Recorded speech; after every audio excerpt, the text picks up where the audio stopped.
Go ahead, Damien. Greg, let's start with the news of Greg's contract extension. Yeah.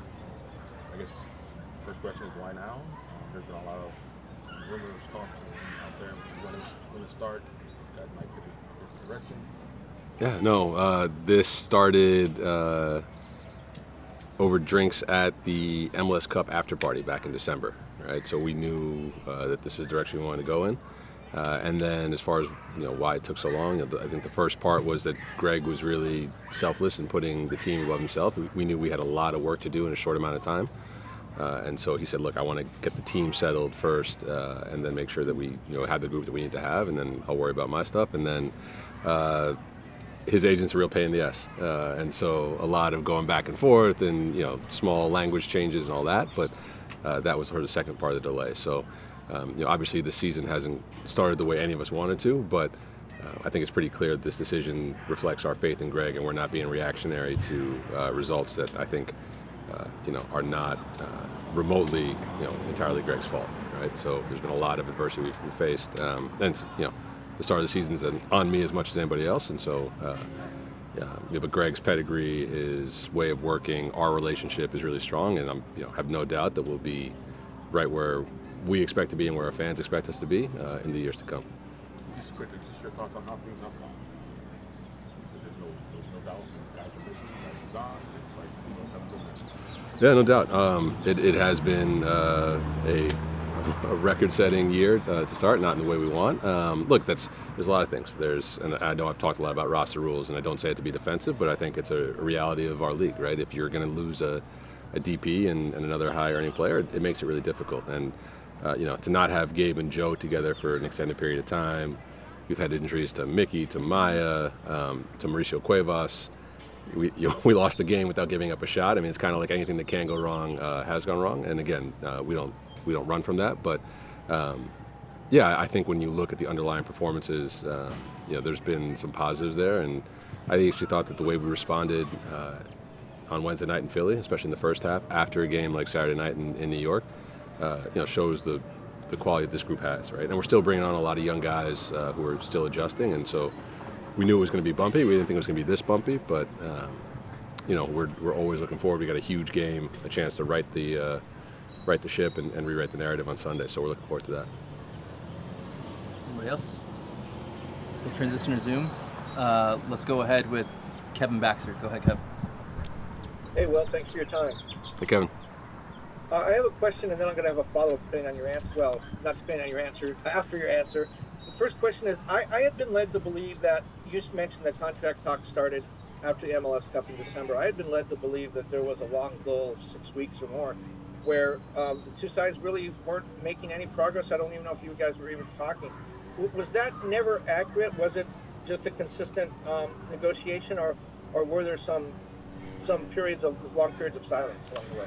No, this is, I referenced it a little before, but Greg's agent has a particular style of working, right? And so it was more about just a long delay in getting a counter offer back, right? So we'd send something out, it'd take a long time to come back.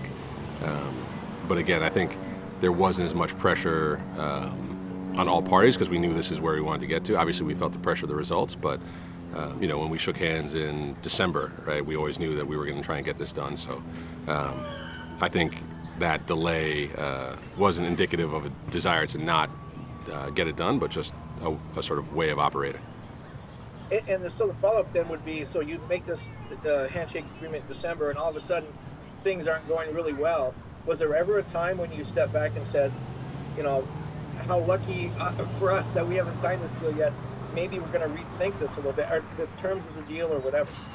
No, I think it's important that we honor the terms that we originally kind of talked through, right? And it would be a very different story if we were in this position and we couldn't explain it, right? Or like what happened. But there's so much that you can point to, like I said, that's not on Greg and the staff that, we weren't going to get deterred by that, right? I think, in this league, it's challenging, and the hardest thing to do is this, right? I think the easier thing to do is hide behind the results. But when you look at the landscape, when you look at what is out there, there's nobody who's got as high, in my opinion, nobody's got as high a ceiling or as high a floor as Greg.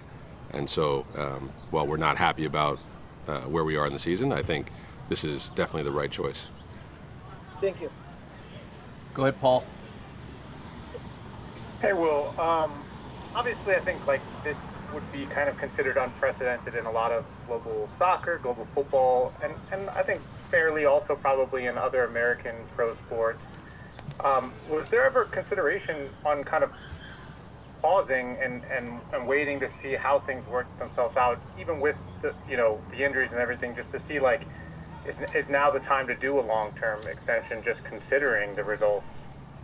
No, it's something. I was on a podcast last week and I was relaying a story. I talked to a friend of mine from the Yankees. We got coffee when I was back in New York, and he was just saying, "Was like, Will, you realize that you would be fired if this was baseball, right?" And so, we understand that it's a little bit different. I think part of why it's different is that it is MLS, right? And that's not to say that the league isn't, a league that does things seriously, but the challenges that the league poses means that you can be a very good team and a well-run organization can be in a situation like this. When a few things don't go your way. And so I think with respect to timing, the only question we ever really had is, when do we announce this, right? And then the thought was like, look, as soon as this thing gets signed, let's announce it. There's no value in waiting to see if the results get better or, avoiding a big game. It's really important that we let everybody know that we're behind Greg, and this is something that we're not shying away from. So I think that, timing was more about the, when the best time to announce it rather than is this the best way forward? Let's go to Josh Gusman. Hey, Will, thanks for taking the time. Appreciate it. It says multi-year on this. Is this a 3-year deal? 3-year extension, yes. Okay, so a 3-year extension on that. And then in terms of timing, I know you said you're not necessarily, you wanted to announce it whenever it came out, but is there hopes that this maybe settles some things, the fact that you're publicly backing the coach and that now Greg has this sort of off his plate, and maybe whether or not it was taking anything away from what he was doing or not, does this maybe settle the team? I definitely think that there's a cost that, and especially in a season like this when things aren't going your way, there's always a cost to these types of things. And so, look, if we hadn't done this, and I think everybody, we all know what the narrative would have been like going into Sunday, right? Is Greg managing for his job? And that just creates a lot of noise and more so the noise, it creates a distraction, right, that we don't want to have. And so I think the ability to not have that conversation taking place, there's plenty of stuff that is going to put pressure on our guys and, is worth addressing. But we figured that was something that wasn't beneficial. And so there's definitely a hope that, like, with this clarity, the guys don't need to worry about big disruptions, because it's also really disruptive for a player, right? If you're in a contract year, or if you're just new to market, you signed here to work with a coach, and all of a sudden there's a change, and that can be really destabilizing too. So I think it's important to give our group the peace of mind that we're going to have continuity. Thanks, Will. Yeah. Go ahead, Scott. Hey, Will. Scott. My question is going to take us away from Greg for a little bit, but given the way things have gone, given that Ricky is still a ways away, what is the approach to the upcoming transfer window, and in what ways has what has occurred so far changed things? It doesn't really change what our approach is. We pushed our chips into the middle pretty heavily this year just to have as competitive a roster as possible ahead of Champions League. There's always some things on the margins that we can do to look to improve, and we're always going to be looking for things that make us better, not just in the short term, but in the long term. Right? I think that's really important, is that we don't make too many short-term decisions, and so we'll look to add where we can in the international market. We'll know a lot more what that looks like in the coming weeks. But yeah, we think that there's definitely some things that we can do, and the idea would be to again, build for when we have Ricky back, right? That's the plan, is what does this team look like Philly? And not just Ricky, but Joe and Gabe and our whole group, right? So when we're fully healthy, what pieces can we bring in now that will help that group, stay at the top of the league? And as a follow-up, what do you think this club is capable of this season? I think I really believe that we are much, much better than a 3-point team. We see it in training every day. The group is not despondent. I think that's the thing you worry about the most, is do guys start checking out or worrying about their own personal agendas? And I think everybody just kind of feels a lot of pressure, right? Like everybody feels like we're letting ourselves down, we're letting the supporters down, and we believe a turnaround's coming, and we think we have a really good opportunity to show that this coming Sunday. Well, thank you, Will. Yep. Go ahead, Andrew. What's up, Will? Andrew. Stop, drop, open up shop, etc. Can I ask you here, just in terms of the reporting that Paul did on the deal, in terms of being the highest paid non-dual role head coach in the league, you've worked with him for more than a year now. I'm just curious, that's very quantitative. Can you kind of quantitate the value that you see in Greg and your personal working with him and why he is the guy for the next 3+ years with this club?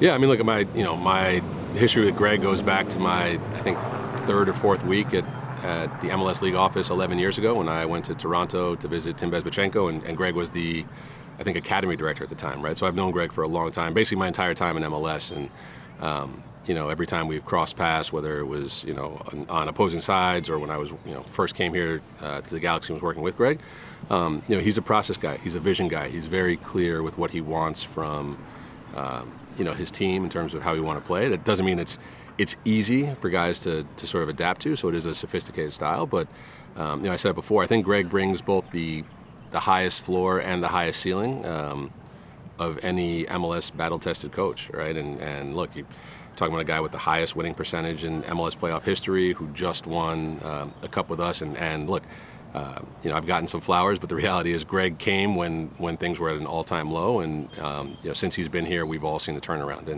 And that includes what you've seen from the academy, right? So whether that's guys like Harbor Miller, Ruben Ramos, Mauricio Cuevas, like a lot of good work has been done that we're just starting to see the benefit of, right? So, and look, last year's a testament to what I know Greg and I can do, and this entire organization can do, working together and with Greg. So, again, it's a decision to kind of look at the overall landscape and say like it's easy to sit back and say, oh, you should do this or this, but like, really, who's better, right? Who's going to give you more? Who do you know you can work with? Our players like working with Greg. The results have been there outside of things that I think are beyond all of our control, right? So, it's maybe a little atypical, as Paul mentioned, but we're really excited about it. One other one for you. This was not the only sort of released news here. You're bringing in Robbie Remy, who's got a really good reputation.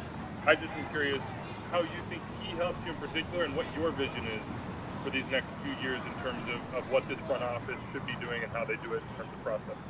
Yeah, I think, like I've said, process is really important. I think being really focused on our players and on information is key to any organization, right? It's one thing to have the ability to identify players, but the ability to bring them in and have them feel comfortable. So that's not just Ravi, but Zach Marchetti, who's been around for a long time. The Galaxy diehards will know Zach really well, but he's our now director of team administration and player care.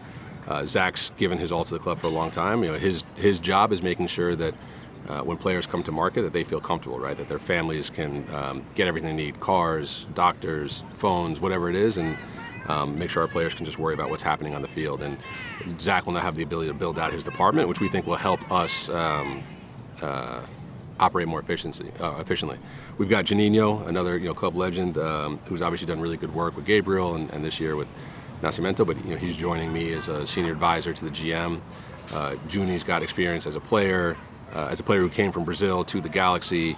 As a Galaxy coach, he's worked in the academy, and so having somebody who understands the organization top to bottom is also really valuable, right? So he's a bridge between myself and the coaching staff. And he helps with our South American players, Spanish-speaking players. He's really invaluable, and that's a really important piece for us too, because that helps us make better decisions. It helps our players get more clarity about what their expectations are and what their responsibilities are.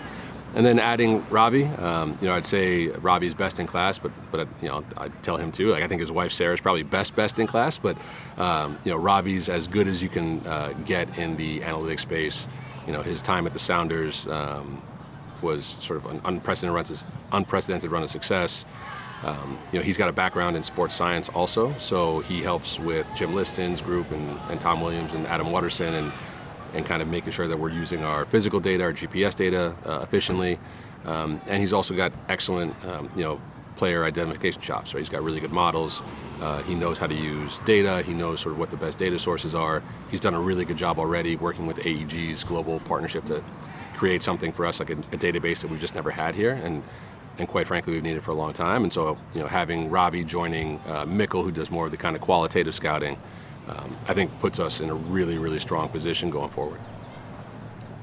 All right. Thank you for your time, Will. All right. Thanks, everybody.